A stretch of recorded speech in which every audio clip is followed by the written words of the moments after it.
2025 e em julho tivemos a notícia de que o livro Capitães da Areia, de Jorge Amado, lançado em 1937, deveria ser retirado das escolas. O motivo? O uso do livro como uma forma da esquerda brasileira querer se infiltrar nas escolas e certamente na mente dos estudantes. Temos também, possivelmente, quase que certeza, o racismo estrutural inserido nesse desejo de censura. Afinal, provavelmente os protagonistas do livro são meninos negros, são crianças negras. E conhecendo a extrema-direita, a gente não pode tirar que isso também esteja inserido aí no contexto do pedido de censura. Eu não vou falar aqui sobre o absurdo dessa censura, dessa justificativa, afinal, é a extrema-direita fazendo aquilo que ela sabe fazer. Odiar a cultura, falar mentiras e tocar o terror. Dito isto, eu quero falar sobre essa obra, seu autor e o quanto esse livro é transformador. Fazendo um resumo bem rápido, esse livro de Jorge Amado retrata a vida de um grupo de menores abandonados que crescem nas ruas da cidade de Salvador e no decorrer das páginas nos deparamos com eles vivendo em um trapiche, em um ambiente hostil, roubando para sobreviver. E esse grupo recebe o nome de Capitães da Areia. O que temos em Capitães da Areia, que é uma obra de ficção, é a forte influência da realidade social da época em que foi escrito. As crianças de rua da história eram retrato das crianças que o próprio Jorge Amado conhecia em Salvador. Por isso temos uma narrativa tão autêntica e impactante. Quando Capitães da Areia começou a se popularizar, Jorge Amado era um jovem de 25 anos politicamente engajado.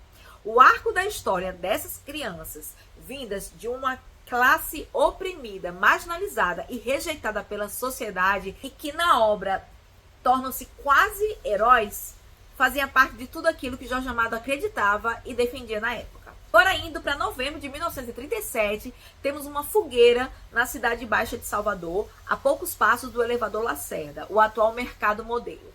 Nela, militares e membros da Comissão de Busca e Apreensão de Livros, grupo nomeado pela Comissão Executora do Estado de Guerra do governo, estavam ali assistindo à destruição da chamada propaganda do Credo Vermelho.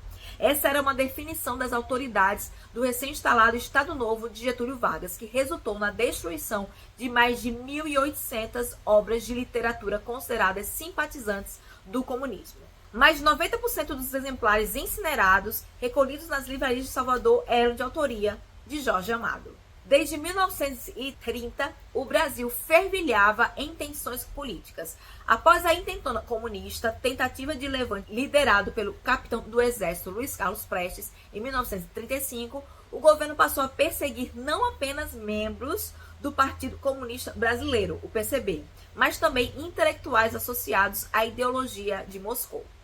Sob o novo regime, não surpreende que Capitães da Areia, que trazia à tona as desigualdades sociais e crianças abandonadas pelo poder público, mas que no livro eram colocadas como sobreviventes, tenha engrossado a lista de livros censurados da época. Jorge Amado, além de ser conhecido por sua militância de esquerda e retratar as desigualdades sociais em suas obras, tinha fortes laços com comunistas, entre eles o escritor José Saramago.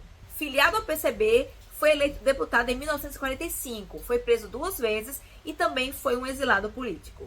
Um destaque, o fato de posteriormente Jorge Amado ter criticado os regimes socialistas não significa sua ruptura com o comunismo, mas a sua postura na época tem total relação com Stalin na antiga União Soviética.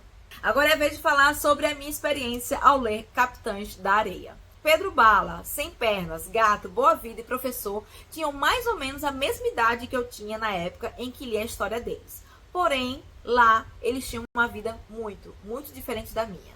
Eu lembro que eu devorei o livro e em apenas alguns dias eu terminei uma das leituras que ficariam na minha memória para sempre. Posso dizer que Capitães da Areia foi uma das peças fundamentais para a construção da minha consciência social, me fazendo enxergar as desigualdades existentes em nossa sociedade e a crueldade disso, plantando em mim, pela primeira vez, a indignação e o desejo de que o mundo fosse diferente. Caso você ainda não tenha lido Capitães da Areia, leia!